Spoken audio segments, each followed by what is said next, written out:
menyaksikan segmen Consumer Report CNBC Indonesia bersama saya, Safira Wardoyo. Dan untuk mengetahui lebih lanjut terkait strategi HM Sampurna menaikkan nilai tambah petani cengkeh dan tembakau di tanah air, kali ini telah bergabung bersama saya Ibu Elvira Lianita, Direktur HM Sampurna. Halo Ibu, apa kabar? Halo Mbak Safira, kabar baik dari kami dan juga kabar sehat tentunya. Ya, sebelumnya selamat HM Sampurna meraih penghargaan sebagai The Best Community Impact 2021. Ya, Ibu langsung saja, ini sebenarnya apa yang melatar belakangi komitmen HM Sampurna dalam menjalankan program Sampurna untuk Indonesia? Bagi kami, keberlanjutan dan kinerja bisnis adalah satu kesatuan yang tidak dapat terpisahkan. Selama 108 tahun Sampurna berkiprah di Indonesia, kami selalu berpegang teguh pada falsafah 3 tangan Sampurna yang merepresentasikan konsumen dewasa, karyawan dan mitra usaha, serta masyarakat luas. Kami senantiasa berusaha merangkul para pemangku kepentingan utama kami tersebut, dan semua keputusan yang kami lakukan adalah berdasarkan pertimbangan tersebut. Khususnya terkait masyarakat luas serta mitra usaha, kami memiliki payung program keberlanjutan bernama Sampurna untuk Indonesia.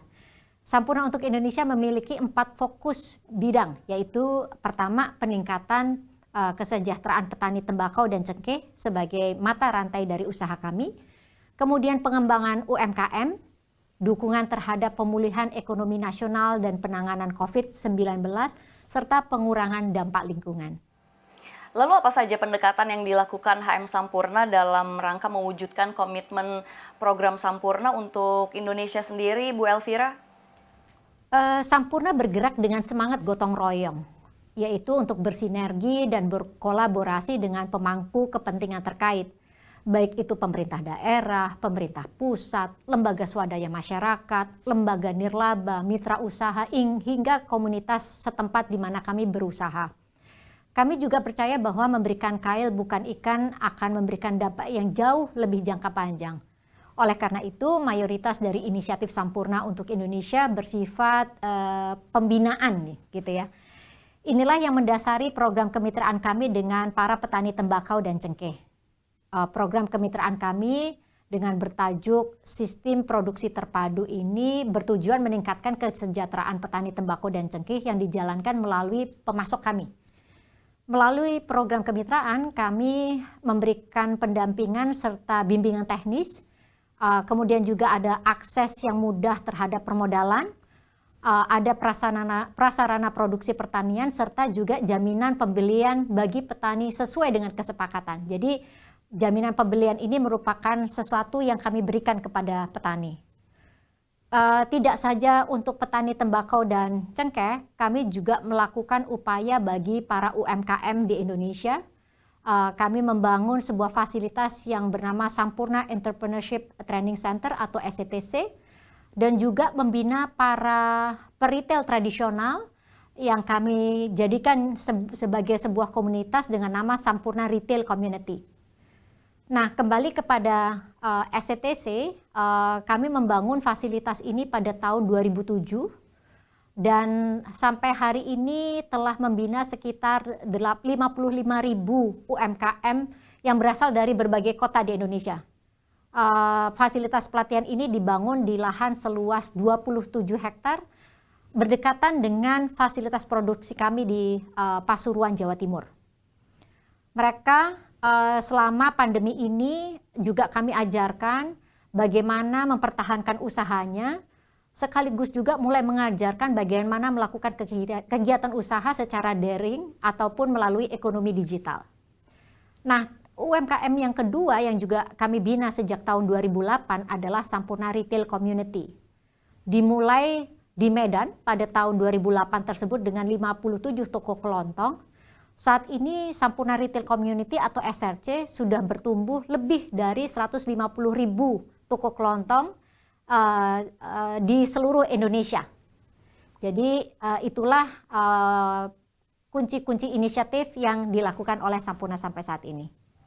Baik Bu Elvira, terkait program Sampurna ini sebenarnya fokusnya kemana? Bisa Anda jelaskan nggak lebih rinci?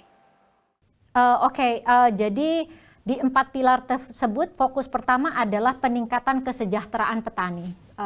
Seperti kita ketahui, petani adalah salah satu bagian terpenting dari mata rantai usaha kami. Kami memberikan perhatian khusus pada peningkatan kesejahteraan mereka melalui berbagai program pembinaan dan pendampingan dalam melaksanakan budidaya tembakau maupun cengkeh. Lalu fokus yang kedua adalah mengenai pengembangan UMKM. Hal ini kami rasa senantiasa relevan dan penting karena UMKM adalah penggerak utama perekonomian Indonesia yang menyerap 97% dari tenaga kerja di Indonesia. Dan ini saya rasa juga sejalan dengan program dari pemerintah. Melalui SRC maupun SCTC dan juga inisiatif lainnya, kami ingin mendukung geliat UMKM agar mereka dapat bertumbuh dan bersaing apapun situasinya. Nah, fokus yang ketiga adalah pemulihan ekonomi nasional dan penanganan COVID-19. Tentu ini adalah tantangan yang besar bagi kita semua dan merupakan hasil kerja keras kita semua. Selain dukungan penanganan dengan mendonasikan alat kesehatan, kemudian juga mendukung akses pada vaksinasi, kami juga berkomitmen mendukung pemulihan ekonomi nasional. Salah satunya yang terkait dengan UMKM tadi yang sudah saya sebutkan.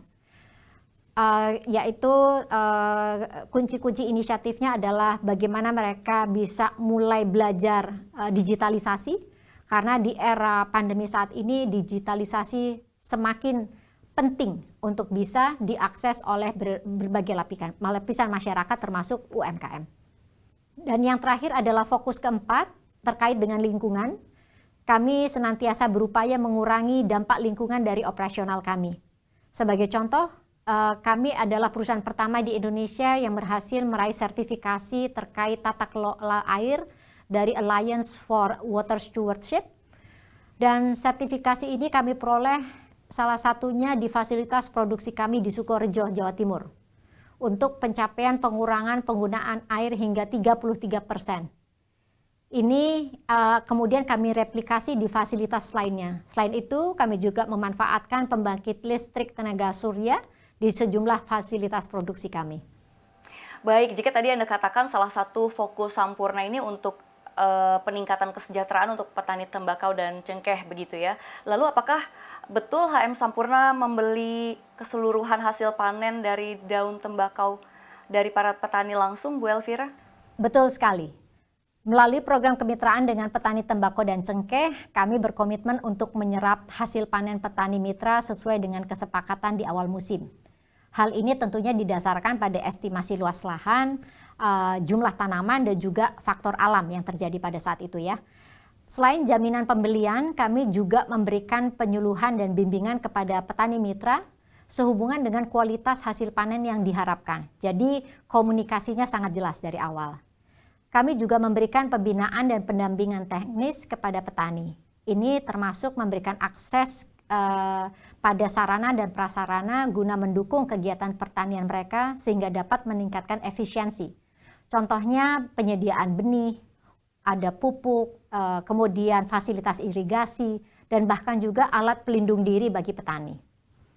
Melalui mitra pemasok, kami melakukan beragam pembinaan seperti praktek pertanian yang baik dan kode praktek pekerja pertanian. Kami juga memberikan perhatian kepada komunitas di sekitar petani tembakau. Misalnya pemberdayaan perempuan bagi para istri atau keluarga petani. Ada program mikrobisnis, ada program bank sampah, dan program-program lainnya yang kemudian bisa secara perekonomian membantu perekonomian dari petani setempat. Baik, menarik sekali Bu Elvira, namun kita akan membahasnya lebih dalam usai jeda. Tetaplah bersama kami di Closing Bell. Jangan lupa unduh aplikasi CNBC Indonesia di Google Play Store dan App Store untuk ikuti terus perkembangan terkini terkait berita ekonomi dan bisnis.